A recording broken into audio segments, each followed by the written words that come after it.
From Working Title headquarters in Baltimore, Maryland, it's ITRS with Jordan BDJ Taylor.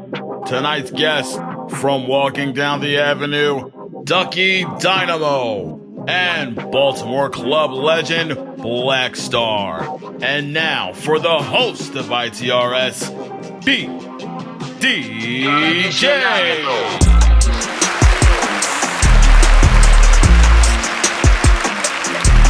Sir, I know you're probably wondering who I am. I'm not Swayze, but I do in fact have his robe. It is I, BDJ, aka BD from the county, aka the voice of the county, aka I see the game like Romo, aka I see the game like Lamar, aka I host that shit like Score. I'm Swayze. Hey. Yeah. Yes, sir. This is season 2 of ITRS. It is me. You might know me from my work with the demo tape, where I was co-founder and sometimes editor, sometimes writer. You might know me from the Working Title podcast, which I host, comes every Monday at 11 a.m. You might know me from my work with Black Youth Institute, where I do communications and archiving. Real great organizations. I'm just proud of everything I've done. But for now, for this season, I am the host of Inside the Rapper Studio. And it is an honor. We're about to be talking to some dope folks. Coming up right now, we got the one and only, the legendary DuckyDynamo. Hi. If you're wondering where Score Swayze is, don't worry. He's not too far. He's going to be behind the boards all season. When you hear applause, that's him. When you hear, give me some more sound effects. I'm going to give you my favorite one. We got the boo. Oh, that's a really important one. I'm not going to use that on you, Ducky. Don't worry. You can, and you probably should. I deserve to be booed sometimes. No. Like, you know. Yeah, I'm sure I've earned a couple of boo sound effects. Just not don't do the Price is Right, you lost sound effect, because that one breaks my heart. I am getting No, that's the most critical. Yeah, like that'll shatter a spirit. Hey, sometimes spirits need to be shattered. Spirits need to be shattered. It's 2020. We humbling you niggas. That's right.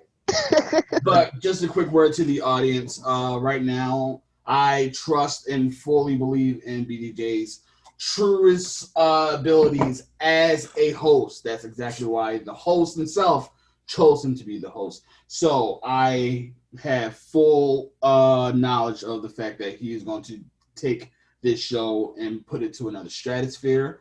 I'm truly appreciative and grateful for all of your work for ITRS in season 2. I want to take this show and put it on a fucking rocket and go to the moon. So, with that being said, let's get it started. Yay. That was beautiful. Was that prepared or off the dome? Everything's freestyle, but my rhymes, ironically enough. That's funny. Yeah. So look, without further ado, without further delay, we have for episode 1, DuckyDynamo kicking it off. Give me some more applause. Give me some shit for Ducky. Yay, more applause. Quack, quack. A DJ, a legend, the host of Walking Down the Avenue. Ducky, how are you doing? I'm good. Don't call me a legend. Okay. Easy. Yeah, but I appreciate that with my whole heart. So let's talk. The way we usually kick it off is an origin story. So if someone never heard of DuckyDynamo, doesn't know you from, I don't know, Bill walking down the street, what would you tell them to let them know about your journey? So I have an interesting journey because I never started it with any type of destination. My journey started simply because I like to party a lot. And I like music a lot. So when I was younger and first started partying, I immediately found myself getting behind the scenes and into like promotion and into really the organization of shows. So I did get into promotion with, I promoted for a couple of bands first, like punk bands around the area. This is back in like 2005, 2006.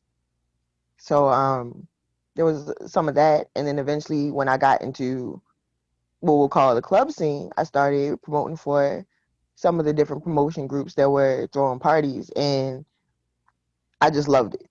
That's fire. I went one step further and I realized like, okay, I hang out with these bands. I can't play no instruments, which isn't true. But that's how I figured. It's like I can't sing. I hang out with these rappers. I can't rap. And I go to these parties, and then I saw the DJ, and I was like, the DJ is integral to every single one of these environments. It does not matter where you're going or what kind of event you're going to, what kind of music you're planning on seeing. There's a DJ there, and the DJ is like the god of the room. They control everything, and that idea fascinated me. So I got close to DJs, and eventually I was able to learn, and I realized this was it. Of all the different things that I have tried to do, DJing is the one thing that kind of caught on, like, oh, no, like, this is something that I could say I was built for. And it just went from there. Yeah.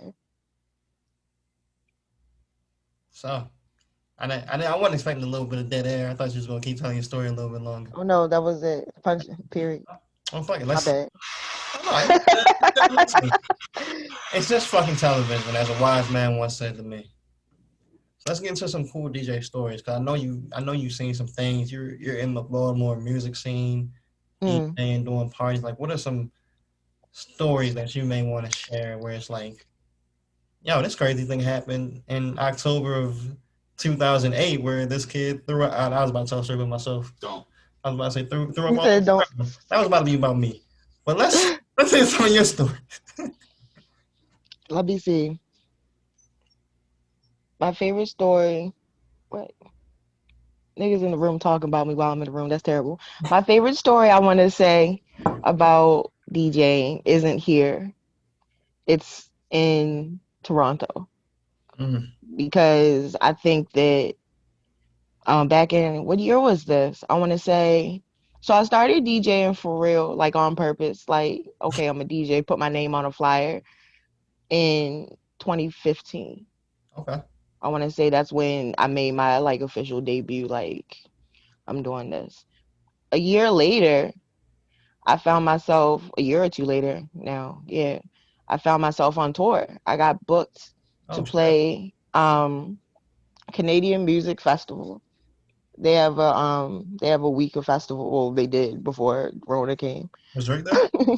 But no. But what was wild was, so now that's a way. I'm glad you said that. That's a way that we can figure out when it was, because I smoke a lot of weed, so I forget exact dates. But it was when Views came out. The week I was in Toronto was that week it came out. So that's actually part of the lit DJing story, because Toronto, like when I had to play my shows, it was like a beautiful weekend. Like it seemed like everybody was out. The city was so lit. And they were so about this damn Drake CD. Like everywhere we went where there was black people, they were playing this CD. And that was like funny to me, because I was like, you'd expect them to be tired of Drake maybe, because he is Toronto. To them, like there's a whole venue called the Drake Hotel. Like it's so much stuff, but they really embrace that. But that's actually not the story. The event that that we were booked on,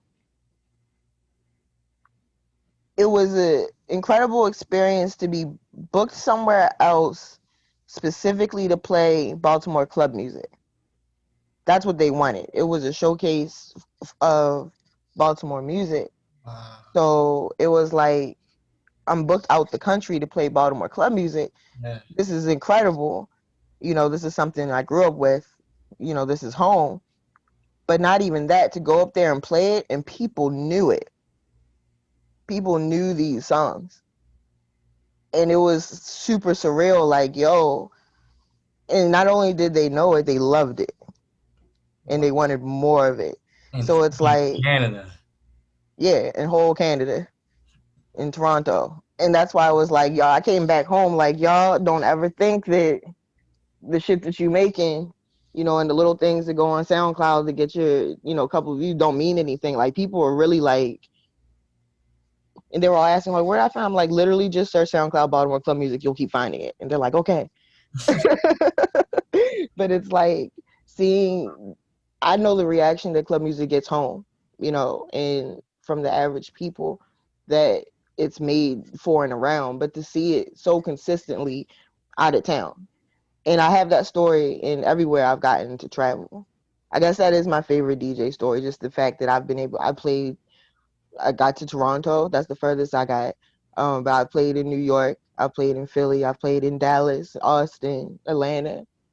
You know, I never would have been able to, I don't want to say never would have been able to go, but it wouldn't have been as easily in the cards for me had I not started DJing. And in every single one of those places, I took and played club music, and they loved the shit. And to see that reaction from people so far from home for something that's supposed to be something local, that's always like the slickest thing. That's amazing. I ain't even about to say. I was about to say round of applause. We on. So we got the DJ part. How did you make this transition into media too? Because you do have your interview series. How did that come about?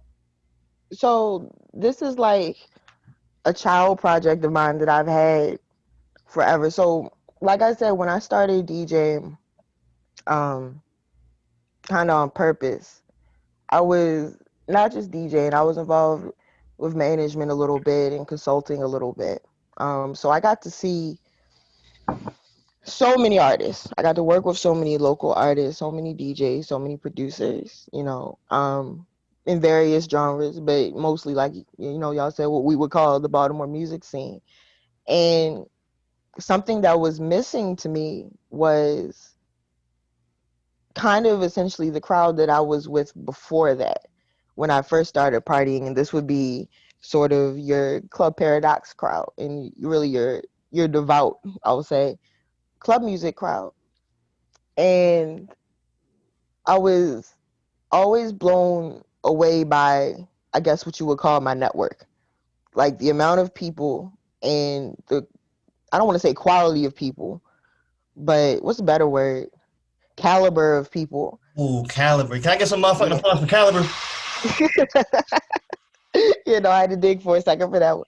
But Right there. the caliber of people that I have access to, who have knowledge of this, I was like, I want to talk to these people. I always wanted to do an interview thing just because I always thought, like that was cool. But when it came to club music specifically, I realized that the narrative of club music is fucked up. When you have Baltimore club music, because now we have Jersey Club, right, that in many cases eclipses the Baltimore club music story. And then you have your Diplos and those types of things that have come, right. And the story of club music, the history of club music has never really been told. And the way I put it, I was like, if somebody, but club music is so influential to so much music.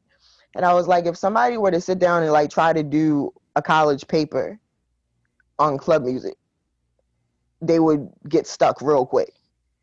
There's nothing to research online. There's a few articles, like you can find like dregs of the city paper if you're lucky. But there's nothing really talking about these experiences, these cultures, and everything that we've built here. So I was like, this is the way I'm going to do it. My initial idea was I was going to go to just kind of everybody and just interview them, just real simply, tell me your club music story. What is it? Where'd you come from? Especially if you were born from here. It was really important that you were born, at least raised from here. I'm not trying to be funny, but it sounds like brown sugar when it's like, tell me how you fell in love with hip hop. Like, tell me your club music story. That's funny. But that's kind of what it is, And it was like finding the different people and hearing the different stories was one thing, but what I know about statistics is that eventually there will be an overlap in the stories. Right. Eventually I would start to hear the same thing. And it's like, when I start hearing the same thing a certain amount of times, that's how you can tell what is really real. And it's like something bubbling to the top. So I was like, I can do this. I have these people. I have the resources, or so I thought, or was waiting to get the resources. And I can just catalog all of this information while at the same time give people a way to see into club music, because from the travels and from just being in it, it's evident that people love it. And I found it to be true. It seems successful. It feels successful. Like people will tune in specifically. Like, no, I just like hearing stories about the parties. Mm-hmm. But then given a chance that these producers and these DJs, these dancers, you can see their face, because that's one of the big issues. You might know the name, seeing it on the track ID, but how many people really maybe knows what Mike Mumbles looks like, or or anything like that, to the point where if you were out in an environment, you could see them and approach them. Yeah. So Damn. I just put it all together. Then the Rona happened and made us stay in the house, and I was like, I know what it's time to do. That's So fucking dope. That's yeah. dope. It's dope that, and this is a big thing just in general. I think it's a valuable lesson in all this, that if we don't tell our stories, they're either not going to get told or somebody else is going to come in and tell it from their perspective. So it's just so dope to see you coming in and taking, oh, I'm a part of this culture. I love this culture. I love this thing. This thing has brought me success, brought me money, brought me love, brought me adoration, all these things. So how can I get back to it? So, hey, salute to you It for that.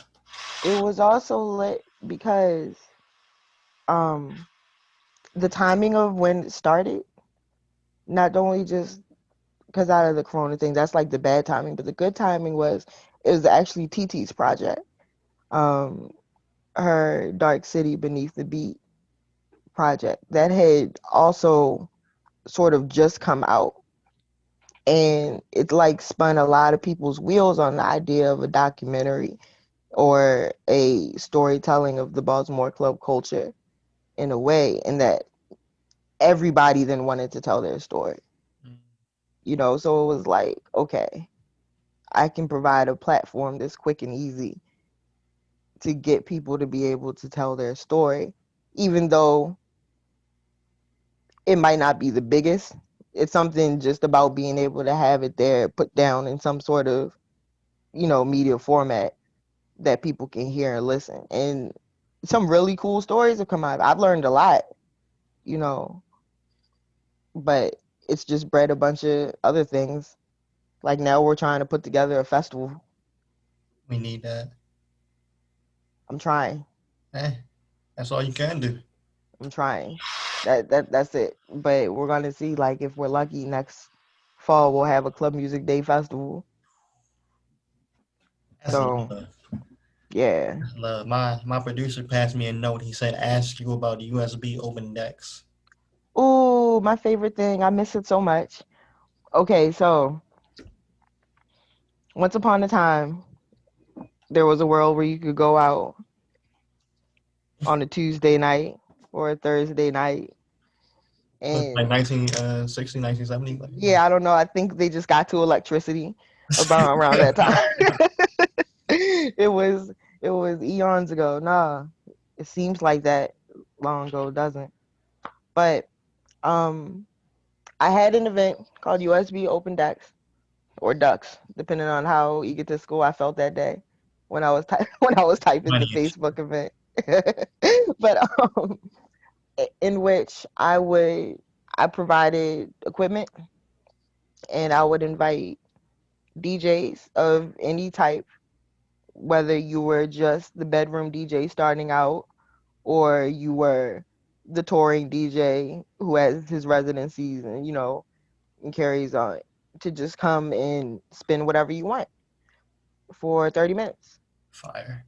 And I wanted, like I said, I wanted DJs of all skill types to come, because first I created this event for the people who wanted to DJ but didn't know how to get on. Because one of the things I was almost always asked all the time is, how do I play in the crown? Like, How do I get to, get a set? How do I get a set here? How do I get a set there? What do I do? So I was like, how the scene the scene is. I would tell them to do exactly what I would do, but they would not necessarily get the same results. I was like, well, all I do is email this and say, I would like this, this, and this, and I wait and I get a response. And they would do the same thing and never get a response. So it's like we all understand, that type of thing. Oh, yeah. And I was kind of tired of seeing that, because it's like, no, there are people out here who they need to experience playing in front of people. Exactly. Or even if you're not in front of a lot of people, you need to experience just playing on that type of, situation anyway, if this is what you want to do. Because at the time I was also teaching DJing at Guitar Center. And what I would realize, and I would teach a lot of students, is it's one thing to sit in this classroom, or in your bedroom when you're by yourself, or in front of like me or like your cat, and you're, DJing your life away. Right. And you sound good, or you sound bad. I'm like, until you really do take this in a situation where you record yourself and listen to it, or you're actually doing this actively in front of people, you won't figure it out. It's like practice versus game day. Exactly. So I was like, okay, I searched and searched, and I found a place finally, and it was a little disco bar that was suitable enough to, put a DJ setup in there, and small enough that 5 of your friends come, you feel comfortable. That was the initial rule of it. You could spin, but you had to bring like 2 or 3 people with you. Damn, that's a great underhanded promo tactic. It was an underhanded promo tactic secondarily, though, because primarily it was to ensure that you would always be playing to somebody. You know what I mean? So it's like, if you wanted to play and I was playing later, if we each brought 3 friends, you for sure would have 6 people to spin in front of. Yep. A few of them who didn't know you. And so it was always a chance to find a new DJ. That's because fun. Everybody follows around their friends, but it's like, how often do you hear somebody else? And that was another event that kind of shocked me on the success. Like, I had somebody drive all the way up here from DC, to specifically just to play on this once, and stuff like that. And there were some nights that it was Wale for Lauren. ha. Just ignore me. No, I can't. Poor Wale. Fuck Wale. Damn. But not really. That was a phase. Eh. That was a dark phase when Wale. I don't know. I have beef with Wale because of Towson, and he snubbed our homecoming one year when we went there, when he first got signed to. What was that other thing that he got signed to? Interscope. No, maybe. What's Jay? Oh, MMG. Yeah, I think it was. Yeah, it was like right after that. I don't know. Breaking news, ladies and gentlemen. DuckyDynamo has long-standing beef with Wale. Out of all the names I could have threw out there, No. the young That's man. not breaking news. Oh, That's an old thing. That's why I said it's super old. I've beef with Wale forever. Sport shaking his head like, nah, it's not there. You gotta just sit it. Yeah. The breaking news is that I'm still talking about it. Like, breaking news. This is still on Ducky's mind after a decade. She's still pissed. That's okay. Oh, nah, I hold the music grandma. grudges. No, see, I'm a DJ. You have to hold music grudges. Let me ask you this, though, to pivot off that. What does it take to be a good DJ? What does it take to be a good DJ? Besides holding grudges. Besides holding grudges.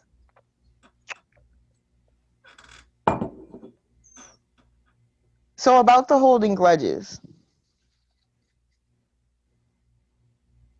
I'm gonna spin that into the positive aspect of that, what that really is, and that is history. I think number one, to Respect. be a good DJ, you have to have a history within you. You have to have the external hard drive that is your brain has to be lit and organized, like for you to be a DJ, because the more music you know, whether it's music you actually fuck with or not, the more music you know, the easier it is for you to deviate from the norm and if I have the insight to know this is gonna go with this in a slick ass way, Yeah, that makes you sense. know. So it's like really that's a overblown fancy way of saying just really a love of music, period. I've found DJs that have, all DJs have the kind of like their type. Like I'm an open format DJ. People ask, what do you play? Okay, I play everything and I play club music. There are some people who only play trap music. Some people who only play reggae music. I've found that those DJs, they don't always necessarily have the same love or longevity in Right. DJing because I guess they kind of burn themselves out staying in that one box. It's like you have to bend that in order to be, in my opinion, a good DJ. Yeah, and I feel like that is applicable to everything. You can't just you can't just have one note. You can't just have one gear. You can't, you know what I mean? Right, You gotta right. be versatile out here. But I just got the word from the producer. He played the music in my ear to wrap up music. Mm-hmm. I hear it. We're about to hit a commercial break, but before we go there, DuckyDynamo, Yes. where can the people find you? What you got going on? Get all your cheap plugs, get all your shit in right now before we go to commercial break. Okay, so, this is timely basis, right? So, like, if I say next Friday, it actually matters, Uh, or should I name a by the date? time this comes out, yeah, name the date. By the time this comes out next Friday, maybe last Friday. I The name a top date. that's Right, right, right. 29th. Sorry, don't know dates anymore. Okay. Yeah, no, every day is exactly the same. Word of 9 Inch Nails. Okay, so every Tuesday on my Instagram is the Walking Down the Avenue show. So that's one place to catch me. I'm on all the social medias under DuckyDynamo. It's the same name. I recently put out a song with Histo, so you can find that on my SoundCloud and on Bandcamp. And I'm excited about it because it's like my second I'm being a producer thing. Woo!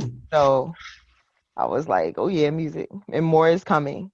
So that's a place to look out. I mentioned date because Histo is having a virtual party for his birthday on, I believe that is the 28th. However, it might get canceled because of the Rona. We haven't decided. Goddamn wrong. Yes, the Rona might have scared us all to the point we don't even want to DJ with each other. So we're still figuring that out. But if that's not the case, that'll be on our Instagrams and I believe Twitch as well. And again, you can find me on the same name on all of the things because that's simple and easy. DuckyDynamo. Dope. Well, Yay. Thank you guys. thank you. Thank you for your time. Thank you for a great interview. Coming out of the break, we have the one and only BlaqStarr. Me and Score, we're about to go. What we about to do? We're about to go. Pay some fucking bills. Okay, we're about to go pay some fucking bills. Pay the bills. Pay the bills in the back. We'll be back with the BlaqStarr interview. Again, thank you to DuckyDynamo. Every Tuesday night, walking down the avenue for all you knuckleheads out there. Mm-hmm. See y'all on the other side of the break. ITRS is brought to you by Swayze TV. It's just fucking television. And Working Title Podcast. Catch all new episodes 11 a.m. every Monday morning. Back to the show. Yes, sir. We are back. Season 2 of ITRS. It's your host, Beanie J, a.k.a. Beanie from the County, a.k.a. the voice of the county, a.k.a. if you wanted all my a.k.a.s, you should have just got them in the beginning of the fucking show. And I'm here with a legend, an icon, if you will, man. If you don't know this man, I promise you know at least one of his songs. The one and only BlaqStarr. How you feeling? I'm still feeling it in the air right now. Feeling in the air, brother? Yeah. Shit, I see, man. It's an honor, bro. It's really an honor to talk to a pioneer, a legend, an icon, a club music mainstay. Like, man, just thank you for coming and kicking off season 2 with us. Appreciate it. Like that line you just said, it made me think of something I want to put together. Like where were you when you first heard this track, or where were you? You know what I'm saying? Yeah. I just sparked that. Yeah, I'm glad you brought that up though. The where were you when you first heard this track? Because speaking of first, one thing we do on Inside the Rapper Studio, now known as ITRS, sorry, the branding department, they buzz me in my ear like you gotta say the initials and not the full shit now. But we always like to kick it off with an origin story. So let's talk about how BlaqStarr became BlaqStarr, how you became the man you are today. Okay, so I started DJing at the age of 14. Uh, I was in high school. I remember doing some of my first parties. Like one of my first parties, I got paid $80 for from like a senior classman. You know, they was a few years older. They had like a weekend party at one of their spots. You know, however they was making their money. But that $80 was everything to me and my 10 records at the time. You know what I'm saying? I had 10 records and I rocked that whole party. Hell yeah. Shouts out to Rod Lee. It was like 2 of his records that I kept playing for the club tracks. Because club records was so expensive back then. The vinyl, and just starting off like what, $22 per record. Like, you know what I'm saying? I only had like a few at the time, you know. Yeah. Was that party when you knew kind of, okay, I can do this? Yeah, like just the whole flow. Like, and after that weekend, you know, like I was known as like the DJ up the school that be rocking. Like, so that was like the end of my 9th grade year. So early. Yeah. Early. And then what? Let's go through the whole story. And okay, so from there, so that was around 14, 15-ish. I made my first club track when I was 16. And it, I made it from on a program called Cool Edit. And I took a sample from one of the clip joints. What happened to that boy? Yeah. And that was my first club track. It was the remix to OK. I got that east side with me. Okay. You know what I'm talking about? Oh yeah, hell yeah. Yeah. Actually, it's on one of my I released an anthology project called Black to the Basics, and it's on Bandcamp, and that's the first track actually on that project. Okay. That's what's up, bro. So when did it really start to become like you doing all the clubs, all the parties, you the guy, you know what I mean? You know, like I said, from I've established a name in my high school as a DJ. Then I started DJing. So this was 10th grade. So 10th grade, yeah, that's when I started opening up Quicksilver at a few of his gigs per week. How we met was a record pool called Direct Drive Record Pool, owned by Sean Caesar, Unruly Records. So listen, I'm young, I'm 25. What's a record pool? Pool is where the DJs will go pick up exclusive vinyl every week, like the same time that the radio stations would do this. So pay your dues per month, and then each week you will pick up like new vinyl, at least 10 records, or like singles that all the labels will send to the radio stations across the world and stuff. Oh, that's fire. So Quicksilver was the manager of the record pool, so he would be the guy who you go, sign off for the records to each week.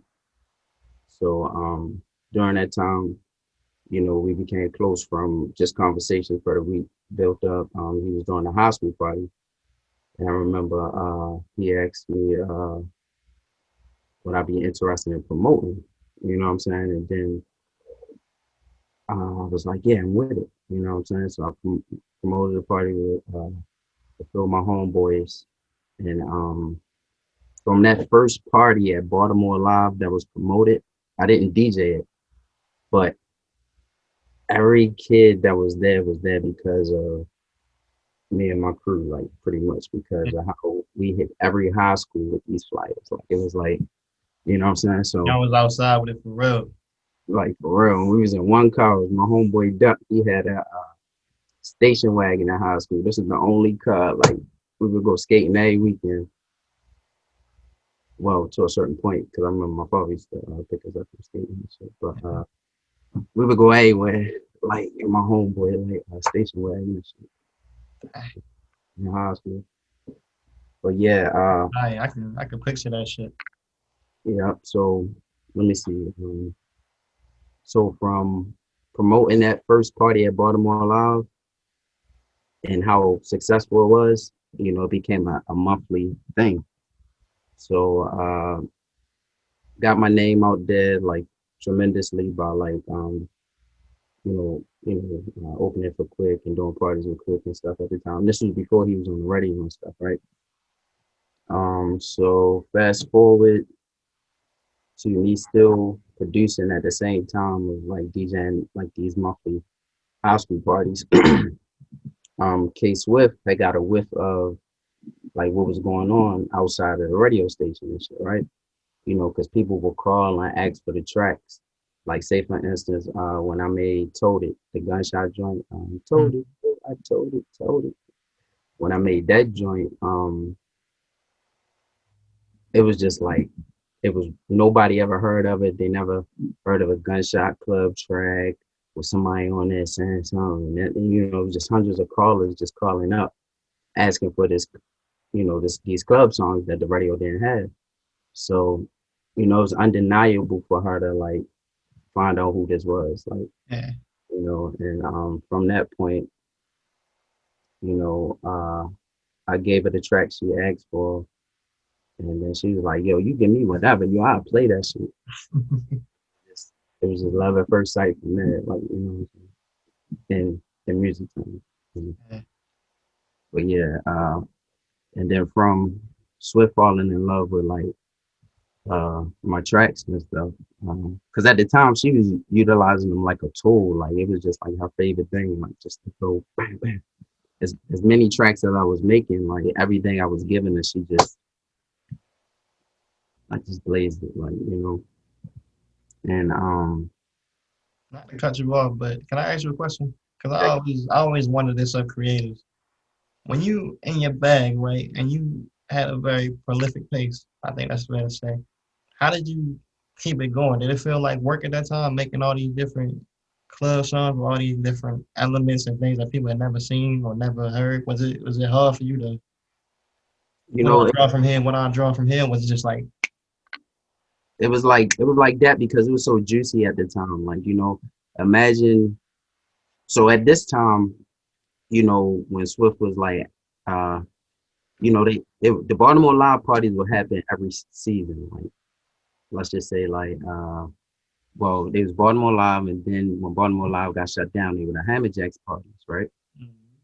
There would be seasonal, holiday, and stuff. But in between, it will be me renting rec centers and just throwing parties, you know, like DIY style, you know. And I partnered up with. By this time, I think I either graduated high school or like last year high school around those times, right? And I had a conversation with one of my homeboy little sisters at the time, and she was going to City, and she wanted to introduce like her energy to that world. She was like, "Yo, BlaqStarr, I want to parties. I know me and my homegirls, we had them joints lit, like something this, something that. We like the new generation." No, actually, yeah, this was a few years after high school because this was like, yeah, this was a few years after high school, right before the Swift ring. So throwing the parties at the rec centers and partnered up with Pinky. That's my homeboy, little sister I was talking about. From there, like shit was just like lit. Like I'm talking about like 900 people all right, every week and at at these parties. They were like followers, like it was like the whole city. And this was the stuff they would do in between the big holiday parties and stuff like, you know what I'm saying? Because it was nothing for them to do. So, it get to points where the fire marshals like got tired of shutting them down. Like they didn't shut them down. It wasn't no trouble. Right. Give or take, it'd be a few fights, but it wasn't no big trouble. But fire marshal would shut it down just because it'd be so many people. Like, you know what I'm saying? Mm-hmm. Quick plug, Pinky, the girl who I was doing the parties with back then.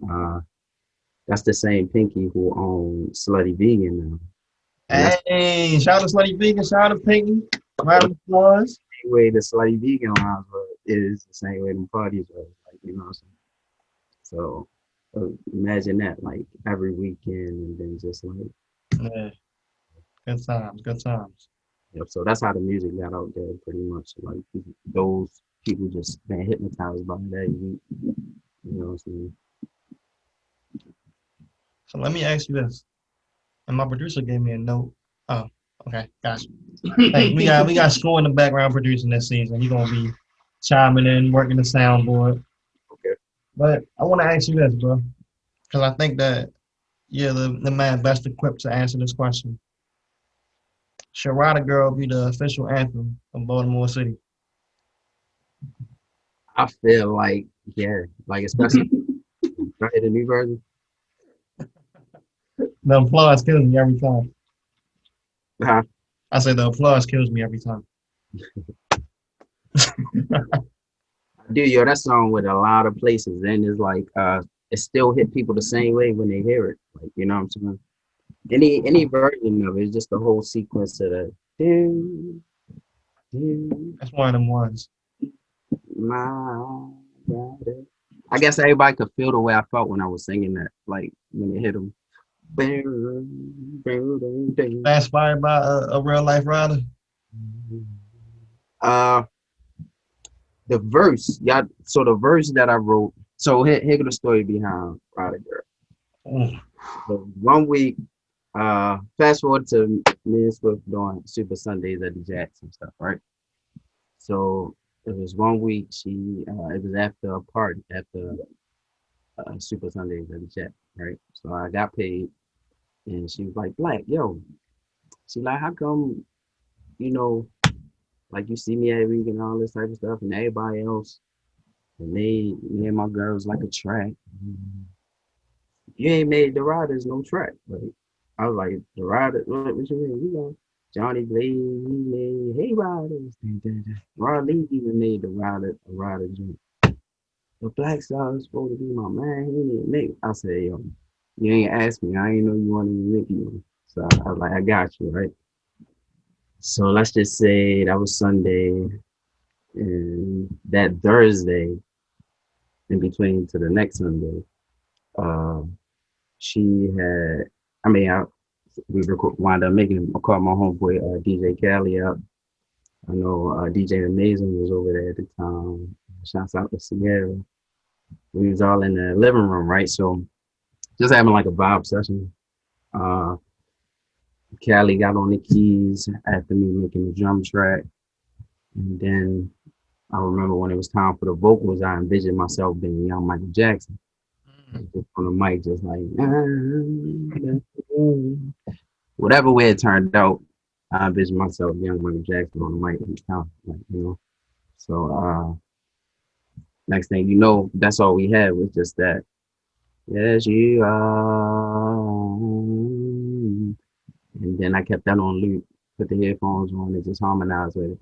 My rider, my rider. You know what I'm saying? It was fun making it.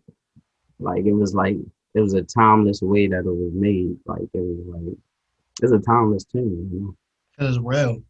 You could feel it, you know what I mean? It's just one of them. Dang, bro. Score, let me get some motherfucking applause, man. Let me get some motherfucking applause, bro. Come on. I don't want to break fourth wall. He can't see me, but I'm tearing up with emotion right now. He said he's tearing up in the back. I can verify. And he stepped out to buy some goddamn tissue. That's real. That's real emotion. Yeah, man.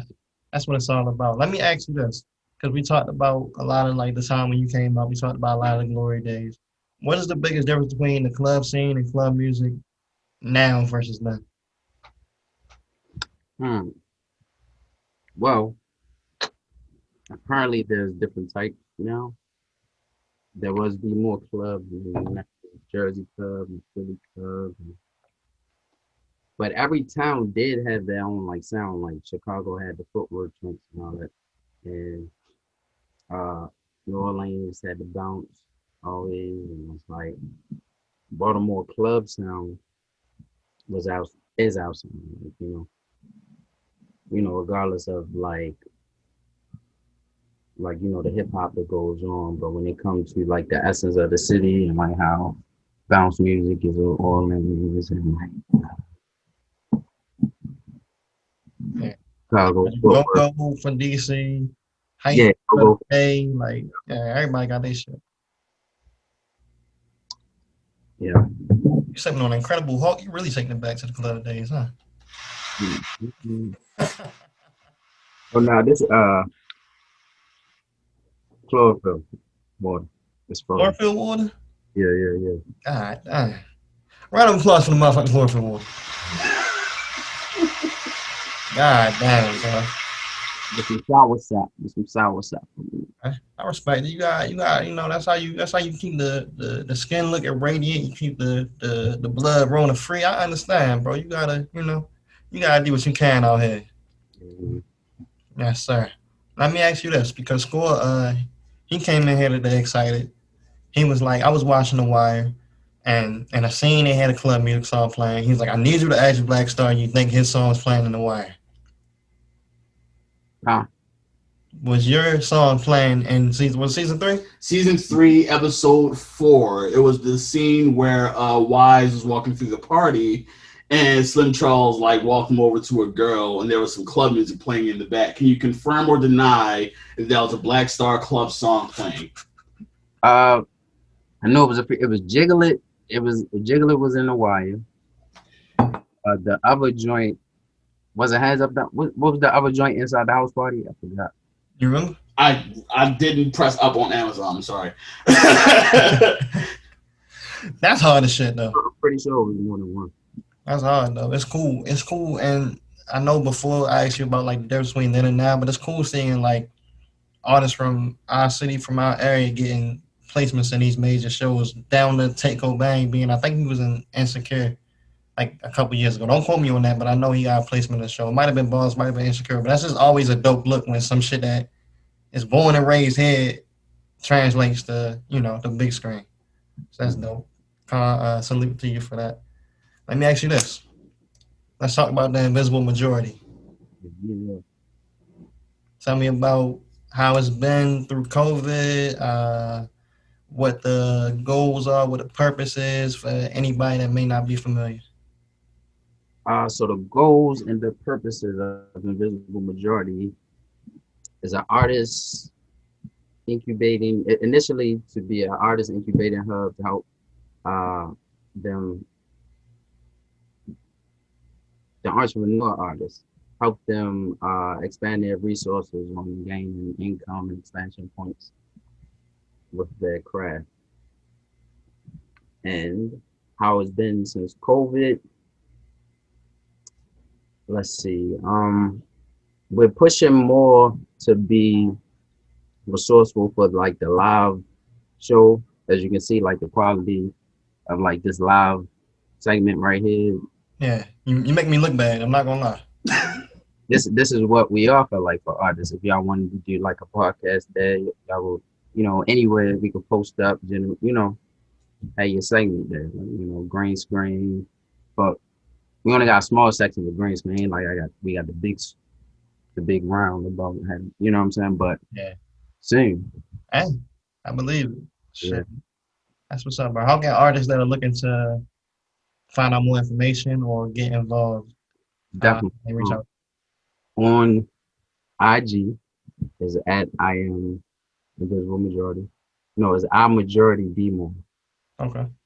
And yeah, you'll see the Invisible Majority sign on there. And what else? Yeah, man.